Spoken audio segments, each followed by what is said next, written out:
Hello everyone, welcome to another heated episode of ARG Presents. I am Amigo Aaron, joined by a man who, on the D20 of life, keeps rolling ones, the Brent. Yes, fumbling all over the place. Yes, you are, sir. So, if you joined us last week, and I know you did, we spun the wheel, we made the deal. And this week, we'll be looking at items on the Apple II platform. Brent, what do you know about the Apple II? Not much. During my youth, I really grew up with the Tandys, the Ataris, the Commodores, the Amigas. Didn't really venture much on the Apple II side of things. Fair enough. Well, allow me to enlighten you on this exciting computer. So the Apple II, believe it or not, was released in June of 1977. Before I was even born. Yes, 40 plus years ago when the Apple II came into creation. And back in those days when the original Apple II shipped, it even came with 2 game pads. I guess paddles were the thing at the time, really. Yeah, I guess. I mean, that's the way it was described. I've not seen the original game paddles, but I would assume that's what they are. That's what they're named. So, how much do you think this bad boy cost back in 77? Oh, gee, I can't see it going for more than $9.99. Wrong! So wrong. This debuted at an introductory price of $1,298. Woo! In today's WAD, you're looking at about 5,300 buckaroos US. That's asking a lot of people. Well, you've got to recall that back in these days, no one, and I mean no one, had a personal computer. Yeah. So the ability to take a computer to your house, plug it into your television set or a monitor, and plug it into the wall, no one had even conceived of the notion until that point. That's true. And the Apple II was a groundbreaking machine. In fact, it was there was an article at Byte magazine at the time.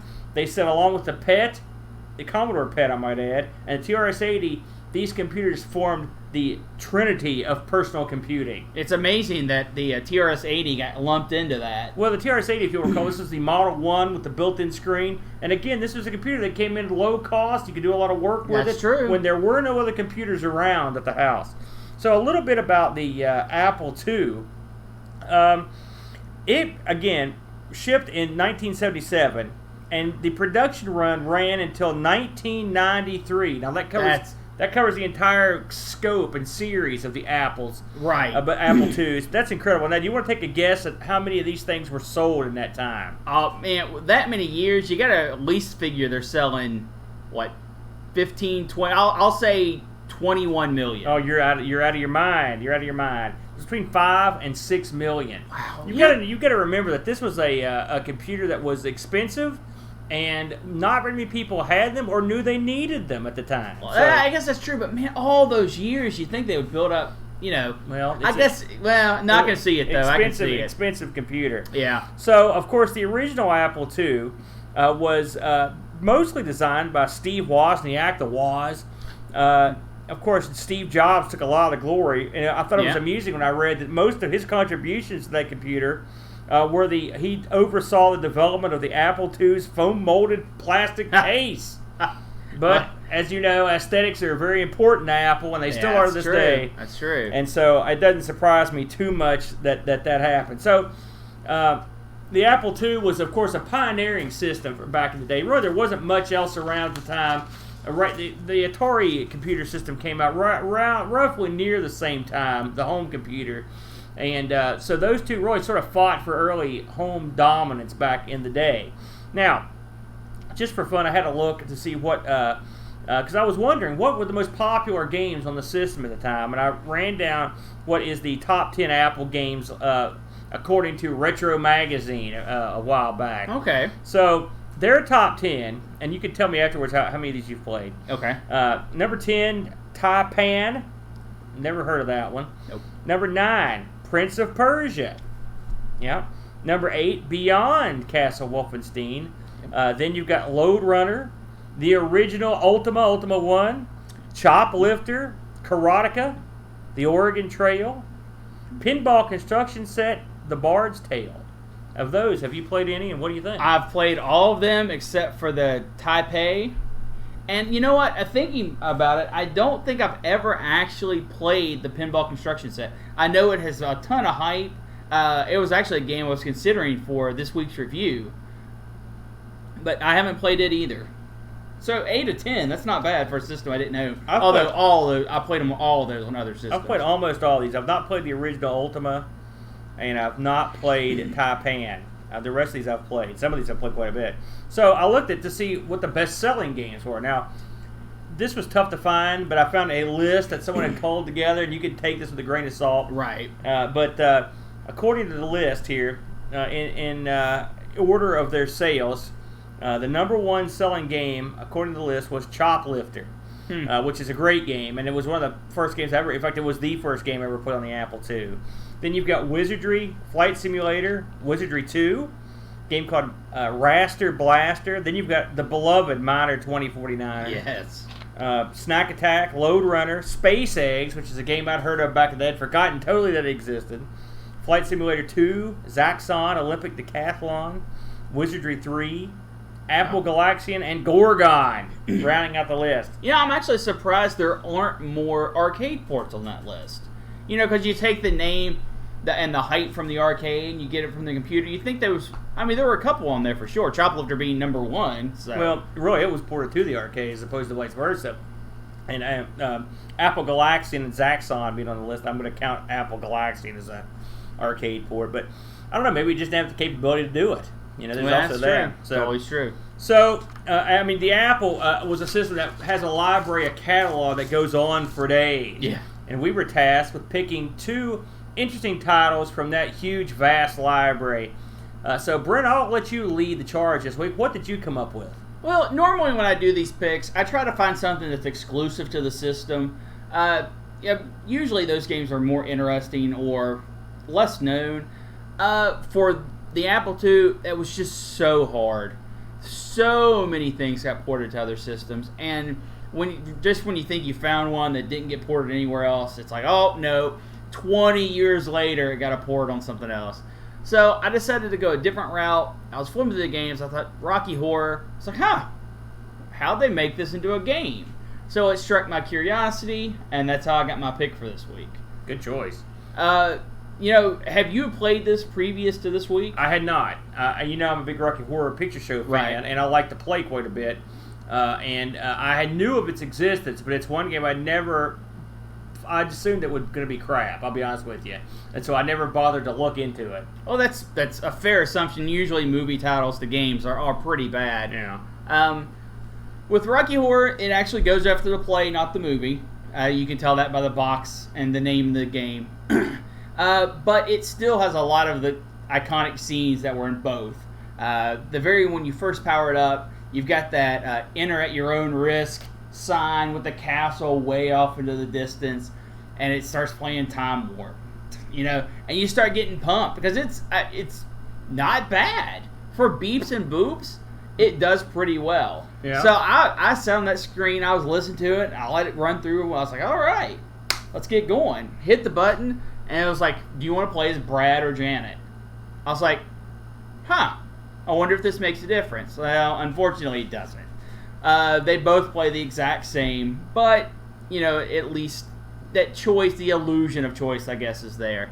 As the game starts up, it's a very unique take. I thought on the opening scene, when you first start the game, not knowing anything about it, I thought it was going to be a point-and-click adventure. Because it sets you just as your character in a room by himself with a closed door. And if you don't know what's going on, you're thinking, I'm going to click on that door and walk to it and open it and go through my point-and-click adventure, but that's not what it is. It instead has you collecting machine parts from the Medusa machine so you can reassemble it, de-Medusa your partner, and escape the house before it zooms back to Transylvania. It has all of the scenes, all the rooms from the castle that are in the movie are there, for the most part, and I think really all of them. And when I say movie, I really mean play, but for talking about this, they're pretty much the same. You've got your dining room, you've got the Zen room, which is very abstract, yeah. With the yin-yangs and drugs flying around the screens, constantly flashing. You go through the lab where they're keeping Rocky. It has both bedrooms, the blue and the red. It has the meat locker where Eddie is stored. Yeah. And it has the stage. Yeah. Where that's actually where you're reassembling the D Medusa ray to free your other. To unstone him, as That's it were. right. That's right. All the cast is there, except for no Dr. Scott. And the graphics are good enough that I was able to recognize everyone who they should be. Even Frankenfurter, they have him in his brassiere, and they also have him in his cloak. Yeah. The cloaked cape, which I thought was a nice touch. It has quips, little quotes. If you run into the players, they'll give you little movie quotes. The only bad people in the game are Riff Raff, the villain. He's trying to shoot you with his ray to kill you. If Eddie falls and hits you with his motorcycle, that will kill you. But the most brutal part of the game is just trying to outrun the timer. You've got a constantly ticking 99-second timer, and as soon as that thing hits 0, the cat will blast back off, and you lose. It has a lot of neat mechanics. It has hidden passages. It has... Oh, yeah? Yeah. Different ways to go through the castle. It has the meat locker where Eddie's being stored. If the temperature raises too high, he'll actually come out and start zooming around the castle, and he's a big threat because he moves really fast on the motorcycle. And you can actually go in and reactivate the deep freeze, which he wheels his little bike back in. I guess he's like, oh, okay, you turned it back on. I've got to go be frozen again. It restarts the timer on him. And the other aspect is, if you run into the other cast members too many times, they'll steal your clothes. And for the Commodore, or the Apple II version, it doesn't have nudity. It has either, cupped or Brad's covering up and kind of doing the walk of shame walk. Yeah, and that's like he does the movie. Right. And you can't progress until you find your clothes again. Oh. So, yeah, once you find your clothes... I didn't know that. That explains a lot. Yeah, you find your clothes and you can start putting the parts into the machine again. I went through this game. I played it several times, but I actually beat it twice, one with each character. Ending's the same, which is just a still card with a better looking graphics because they're bigger and a little more detailed. I also lost. I had the house blast off, and the whole castle just zooms up off the screen. Pretty neat little scene. I had fun playing this game. Is this game of the year? No, come on. Nothing they could have done with this license would have made it game of the year, even a karaoke game. That would have been good, though. But what this was for the time, because this was released in 1985, depending on what part of the world, it was either published by CRL Group or Electric Dream Software, and they did not much afterwards. In fact, Electric Dream Software, this is all they released that I could find. And it was back in 1985, so the developers had some ground to walk on. This wasn't cutting edge title. But the graphics, I could tell who everyone was. I could tell what rooms I was in. I could tell the scenes. The controls were flawless. You just walk over the items, hit your button, it picks them up. The sound, unfortunately, and some of the other versions, the Commodores and the Amstrad and the Spectrums, you would get a loop of time warp. Mm-hmm. The Apple II did not get that. Instead, it got beeps and boops when you picked up items. Now, I would have liked to have had the loop, because at most the game can last 99 time units, which are basically seconds. Well, I checked out the C64 version, and I don't necessarily think it's a bad thing to not have the loop. It got kind of old, and I love the time warp, but They did not take full advantage of the C64's musical capabilities, and since the Apple II has crappier music, I'm assuming it would be far, far worse. It's beeps and boops, but it's beeps and boops in a way that I could tell that I was supposed to do the Time Warp. So, I can't complain. I can't complain about that aspect of it. Like I said, all the cast is there. You wake Rocky up and he wanders around. If you talk to him, you just get question marks. I thought that was kind of cute. Yeah. A little nod that he doesn't know English yet. Columbia got kind of screwed. Her only quote that I could find was Eddie, just screaming it over and over. Yeah. But, What did Magenta say? I didn't get to see what she said. I don't know. Did I ever run into Magenta? Because I know if you could run into Riff Raff without getting killed, because you only get killed. Magenta was the girl with the Frankenstein hair. Yeah. Bride of Frankenstein, yeah. But I don't think I ever read her little quote. I cannot remember. I know Riff Raff, you could run into him, and they never liked me, and it said, say goodbye to all of this and hello to oblivion. All the quotes that you'd expect to be there from evil Riff Raff. So, yeah, I had a lot of fun with this. Did you enjoy it at all, or was it just meh? Well, I am a massive Rocky Horror fan. I'm a fan of the play and the film. I've seen the film many times.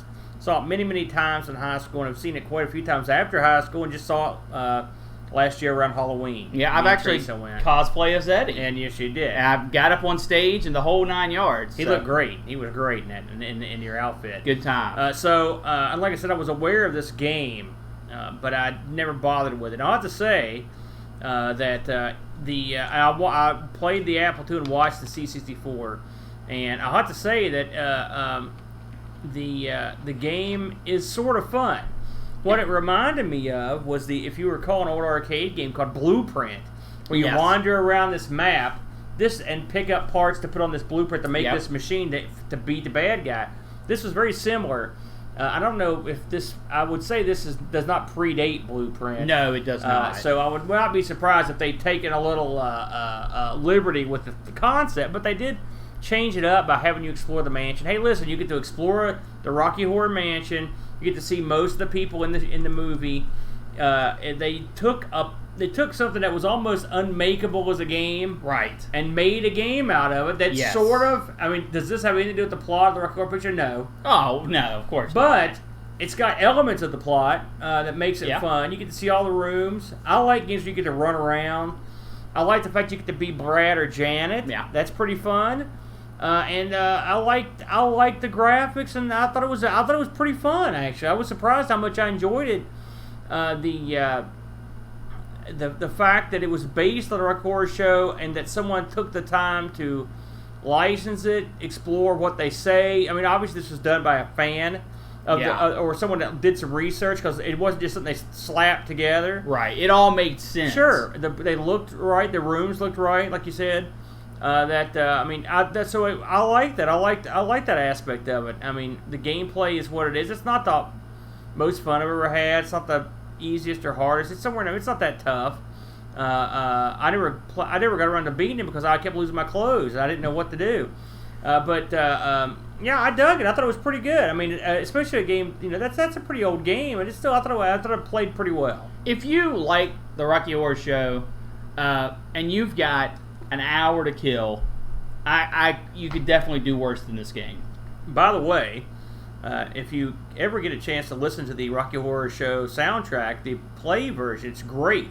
Yeah. And it compares very favorably to the film. In fact, a lot of the people in it have better voices than the people that played them in the film, including Rocky has a better voice. As much as I like Richard O'Brien, the Riff Raff in the play has a better voice. The Brad and Janet have better voices. And they do some really roaring good jobs with the music. Yeah, and a few extra songs, too. Yeah. And so I recommend, just because whenever we had this opportunity to plug that again, but the Rocky Horror play version has some great stuff. It does. So I recommend that too. Which of course none of that got into the game.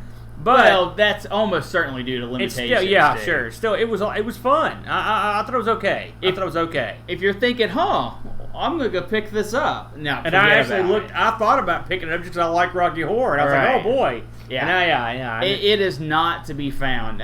Not only was no one selling it when I looked, I couldn't find a completed auction involving the game, and something like this is just a nightmare to try to research because so many factors of Rocky Horror have been merchandised. Mm-hmm. And anytime you try to do the search for the Rocky Horror Show game, you almost always get trivia games or that sort of or interactive movies.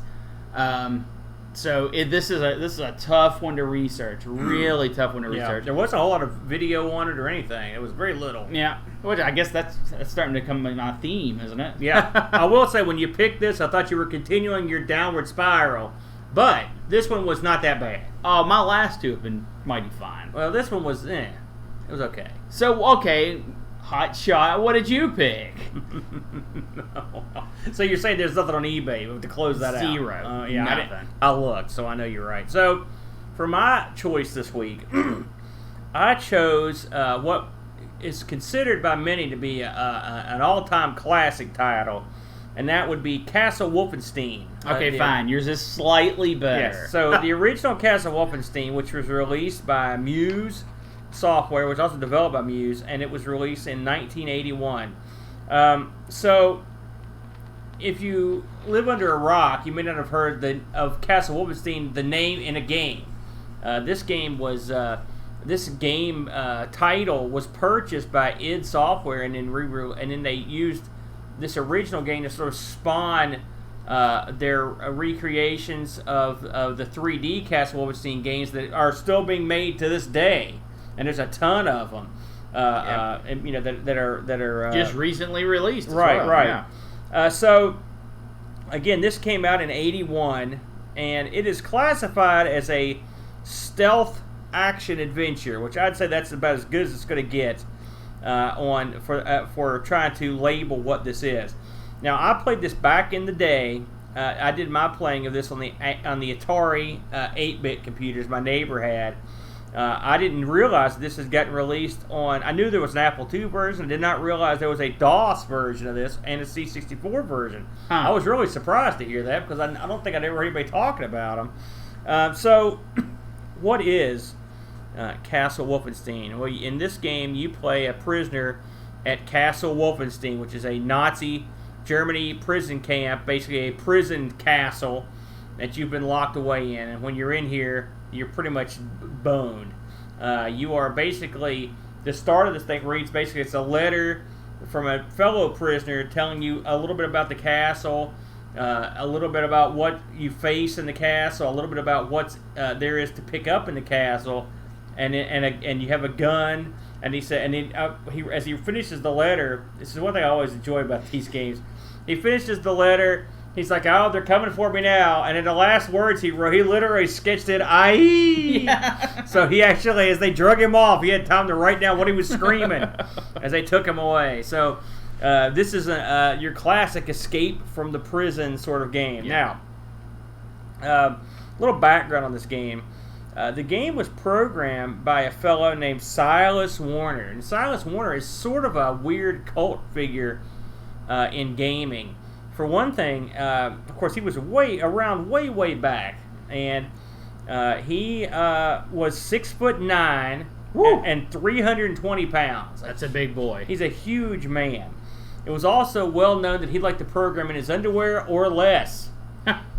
So, whatever makes you comfortable. He wrote both Castle Wolfenstein and Beyond Castle Wolfenstein. Pretty much, he was the guy responsible for the entirety of the series, those two games. And aside from that, he also was a classical music composer. So, and I also read an eyewitness account of this guy walking around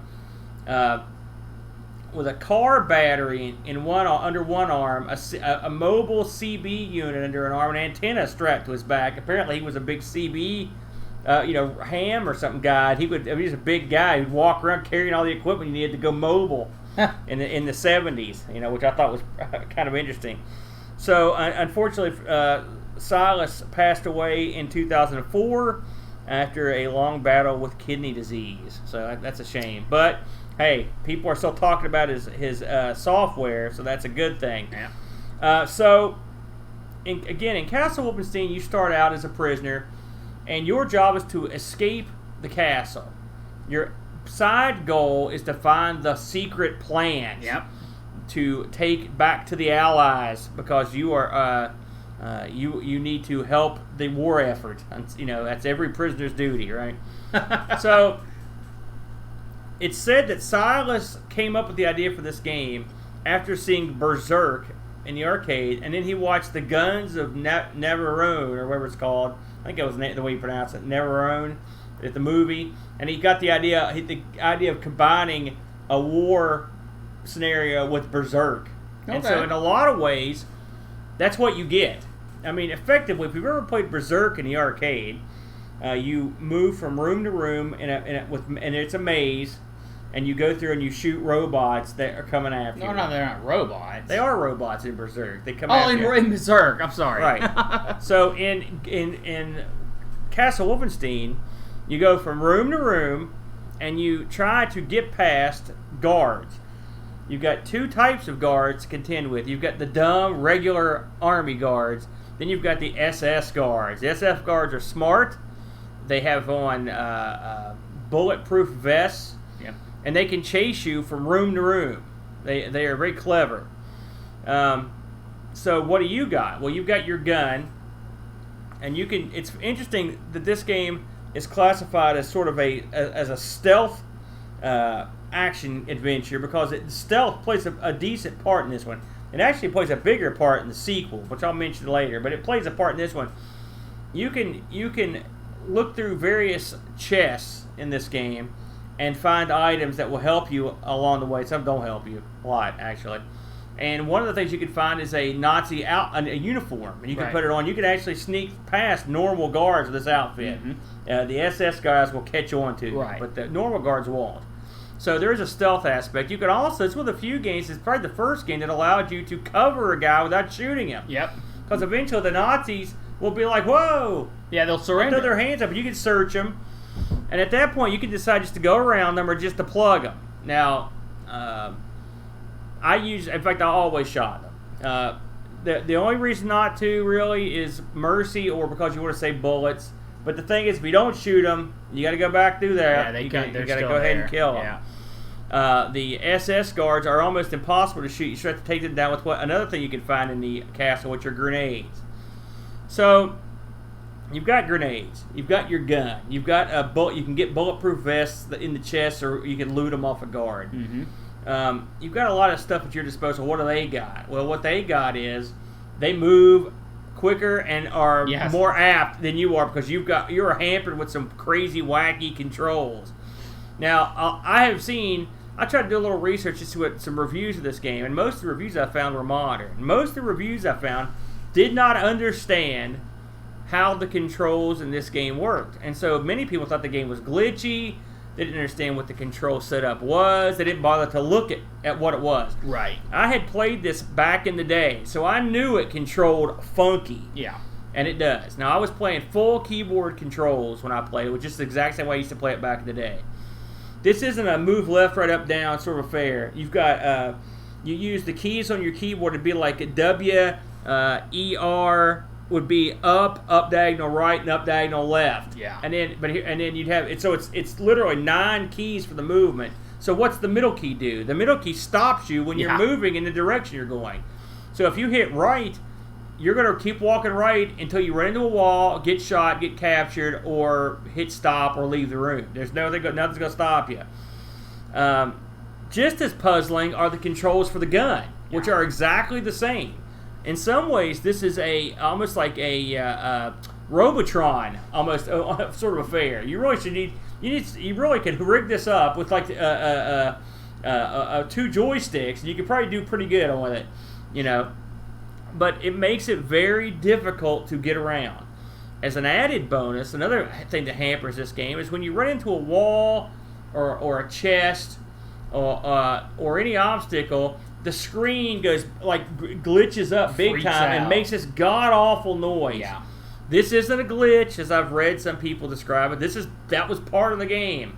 And after you do that, it temporarily disables whatever you're doing. So, like, if you had a gun out, it's not out anymore. It's a horrible system for that. And since getting around is so difficult, it is very annoying to walk 3 paces and hit that wall as you're trying to shoot the guard that's below you, because as you took off walking, you're trying to hit the proper button to get that gun out to shoot downward or diagonal. It is not easy to master. This masters the counterpunch control. This makes the counterpunch controls I talked about a couple weeks ago look tame in comparison. This is so much more complicated, more than it needed to be. But again, you've got to consider when this was made, and you've got to consider the control limitations of the time. And this game can let you use the joystick or the keyboard, and and gamepad, if you will, the spinner, whatever they had. And so they were playing the hand they were dealt. So that's how it worked. There are 60 rooms in the game, and they are spread over 5 floors. Okay, that's a sizable castle. It's a pretty good castle. When this game starts, it scrambles everything that are in chests. It scrambles all the guards, but it does not scramble the rooms. So if you were to map out this game from start to finish, your path out of the castle would be the same every single time. So for better or for worse, but with them moving around what's in the chests and whatnot, it makes it a little more difficult. Another thing this game has, and it's going on its favor, is that the inner walls are destructible with a grenade. You can actually throw a grenade and blow holes in the wall. This comes in handy when annoying stuff happens. For example, when you kill a guard and he lands beside a chest, every time you go to search to open the chest, you will search the guard. There's no way around it. He always defaults to searching the guard. So what you basically have to do is take your grenade and throw it in the back of the wall, then come back in the backside of it, and then you can do the chest. Another interesting feature of the game is when you open chests. Most people would think you would just open the chest. That's not what you do. It can take you literally around 200 real-time seconds to open a chest. Now, on the Apple, you can hold down the space bar, and I think there was also another button, I think it was a repeat button. You can hold these down, and it will cut the time in half. But anyway it goes, you're going to sit there at least 70 seconds or 80 seconds and just sit there waiting for the time to click down. I've pondered why it was like that, and I don't necessarily know. Because I don't remember a situation where I was searching these things while guards were in there. I guess there's a way. I guess that was the reason that this was done, but I can't figure out why.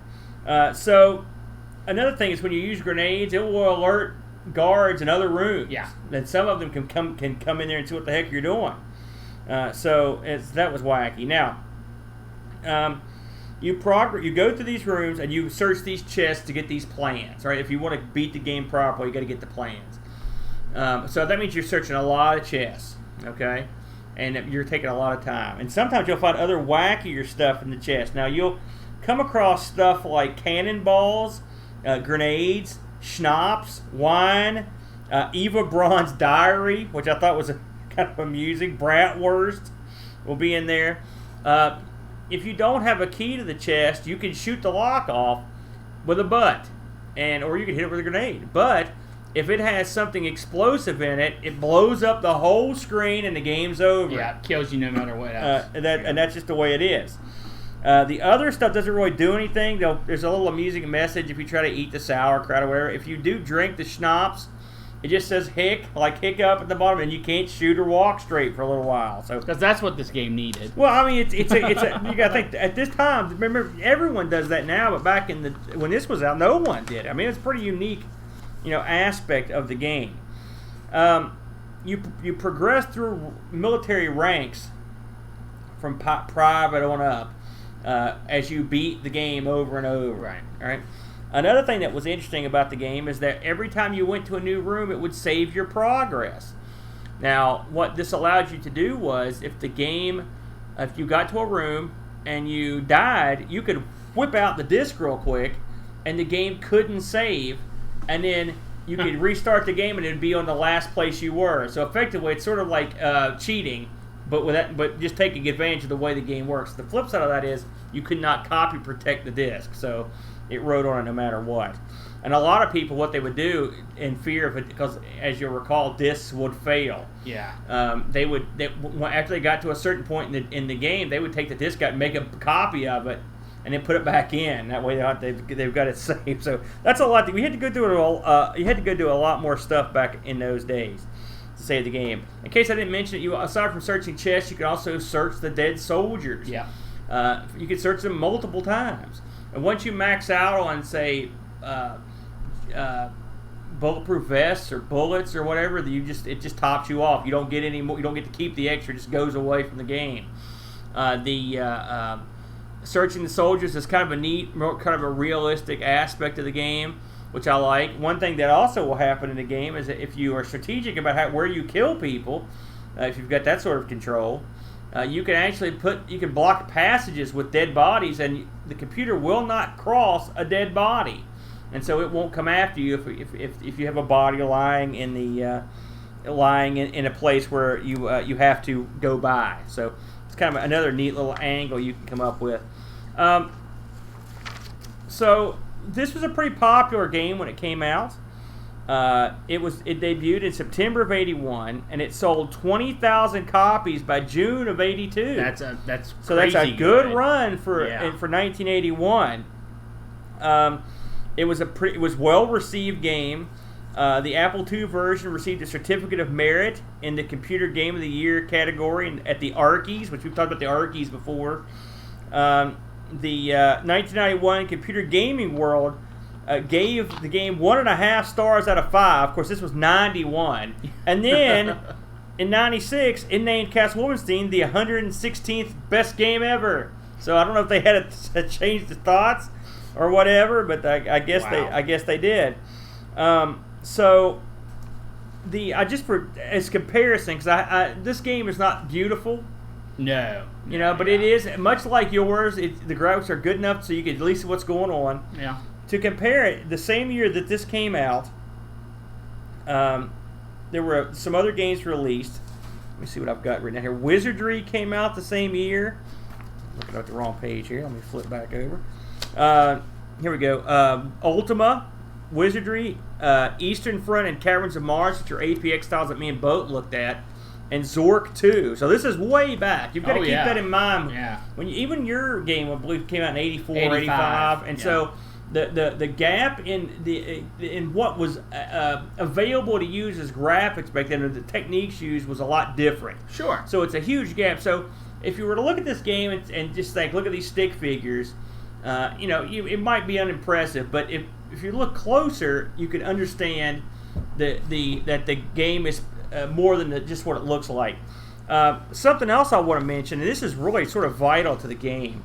The creator of the game, Silas, also had created a bit of software called The Voice, which was this very impressive sound software or programming stuff for the Apple II.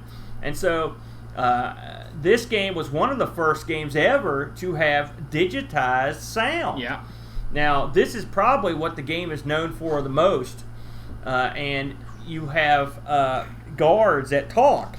They'll say "Octun," and they'll say several little phrases. Now, the phrases, like, they also say "Come and see." That means "come here." Yeah. And you'll go over to them.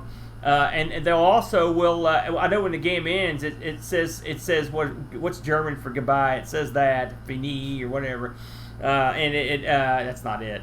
I'm sure the Germans are going to be beating down my door, but I thought that was cute when you get killed. So the speech in it, I mean, this is as gravelly as it comes, and it's as low end as it is. But I mean, just the fact that something in '81, given this is an Apple II, is giving you digitized speech. It also subtitles the speech, so you'll know exactly what's happening, which is cool.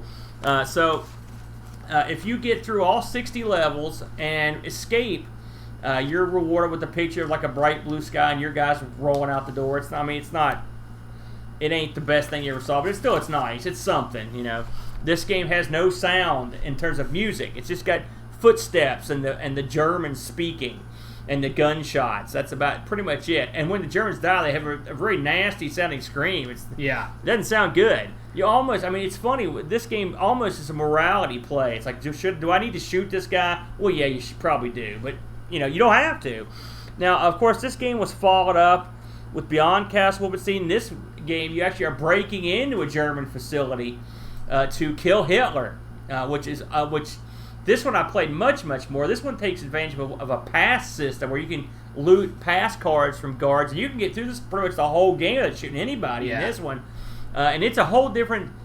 It's an updated game. The graphics are a little better. The sound actually sounds a lot better. There's more of it.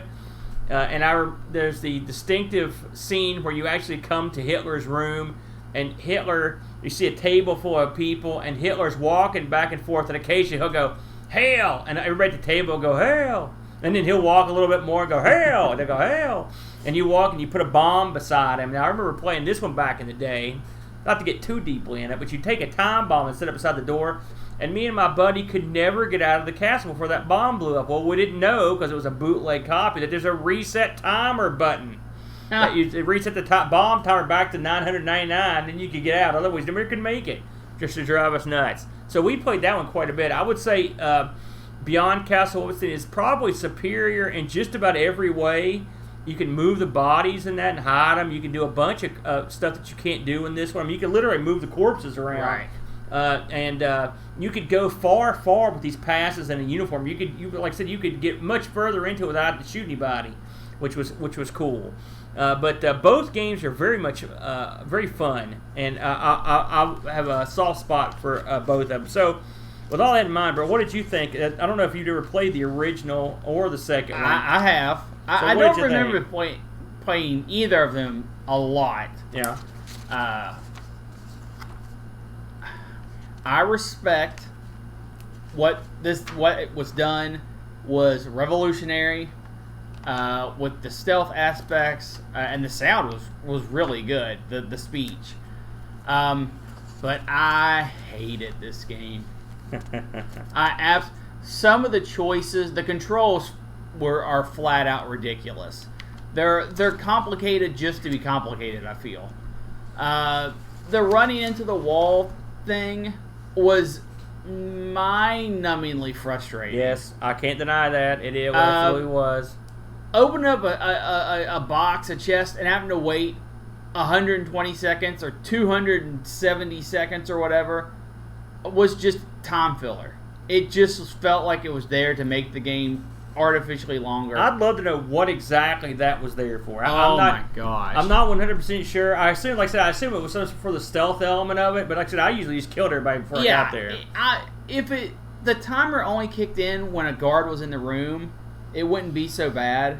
But since it's every time, and sometimes you can be like, okay, you found blah blah blah in the chest. It's going to take you another 50 seconds to get it out. It's like, oh my god. And there's nothing worse than you wait 160 seconds and it's sauerkraut. You're like, well, nuts. I mean, it's sort of funny the first time, but it drags. Being able to stick up the guards, super awesome. Super good idea. Yeah. And that's the thing. This game was full of great ideas that just I could not get past all the bad aspects and have fun.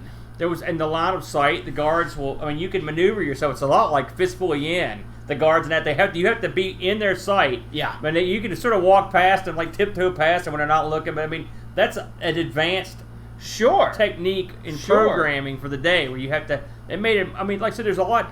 You'll at least give me the fact that this game was perfected in the second one, and you could see the concepts were there that made a great game, but this was still raw because it was a new concept. Yes, and like I said, I fully salute the creative team and the development of this. One guy, because he took the concepts that were not present in video games and made them possible. Yeah, which I'm sure a lot of people thought, you can never get your AI to only react when you actually see someone. Yeah. But he did it, and that aspect of the game is so good.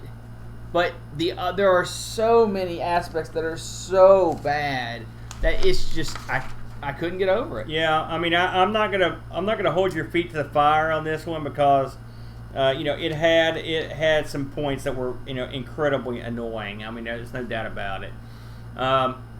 Just to close it up, Muse, the people that made this, which Silas worked for, they didn't make it past 78, if you can believe it. And this was a pretty big hit.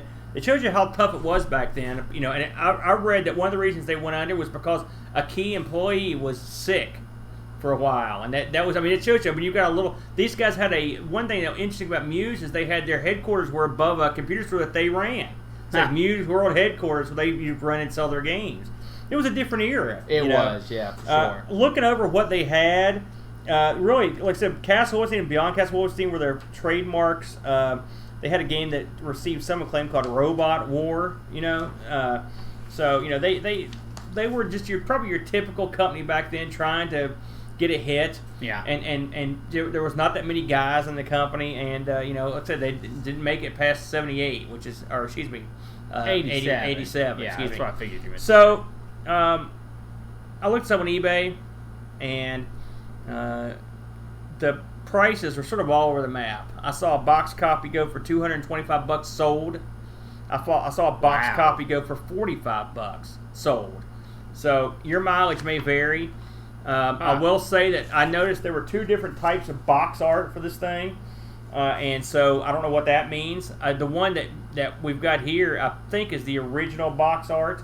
The other one looked different. It had like soldiers and stuff on it. So I will say both our games involved a crusty old castle, which I just thought about as I looked up here. Crusty for whole different reasons. But overall, I enjoy that game despite its flaws. But I would probably go with the second one as the preferred Wolfenstein. That's just me.